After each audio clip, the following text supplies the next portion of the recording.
उत्तर प्रदेशच्या कानपूरमध्ये एक भयंकर घटना घडली असून क्रिकेट खेळताना झालेल्या वादातून 10 वर्षीय मुलाचं निधन झालं। मैदानात जखमी झालेल्या मुलाला रुग्णालयात दाखल करण्यात आलं होतं, पण काही वेळातच त्याची प्राणज्योत मालवली।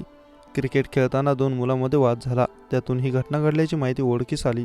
या घटनेनंतर परिसरावर शोककळा पसरली असून मुलाच्या कुटुंबावर दुःखाचा डोंगर कोसळला आहे। मुलाच्या कुटुंबाने या प्रकरणात कोणाही विरुद्ध पोलीस तक्रार करण्यास दिल्यानं परिसरातील अनेक जण बुचकळ्यात पडले आहेत। कानपूरमध्ये असलेल्या जाजमाऊ भागातील पार्कात नेहमीप्रमाणे काही मुलं खेळत होती।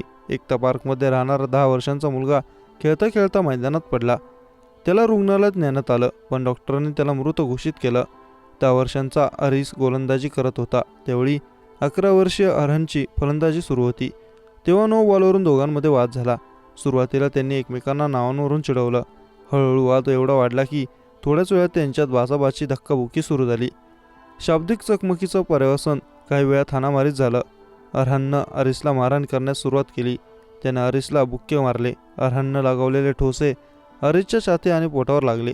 तीव्र आघात झाल्यानं अरिस जागीच कोसळला आणि बेशुद्ध पडला। त्याच्या शरीराची हालचाल थांबली। याची माहिती बाकीच्या मुलांनी अरिसच्या आईला दिली। तिने त्याला लाल बंगला परिसरातील खासगी रुग्णालयात दाखल केलं, पण तोपर्यंत बराच उशीर झाला होता। घटनेची माहिती मिळताच जाजमाऊ पोलीस ठाण्याचे प्रभारी जावेद घटनास्थळी पोहोचले। पोलिसांनी अरिसच्या कुटुंबियांशी संवाद साधला। त्यांनी कोणाही विरोधात तक्रार नोंदवण्यास नकार दर्शवला। त्यांनी अरिसचा मृतदेहाचं संविच्छेदन करण्यासही विरोध केला। अरिस त्याच्या आई सरिया सोबत आजीच्या घरी राहत होता। त्याच्या वडिलांचा आधीच निधन झालं होतं। अरिस 6वी शिकत होता। आई आणि आजी त्यांचा सांभाळ करायचे। अरिसच्या अकाली निधनानं दोघींना दुःखाचा डोंगर कोसळला आहे, त्यामुळे परिसरात हळहळ व्यक्त होत आहे।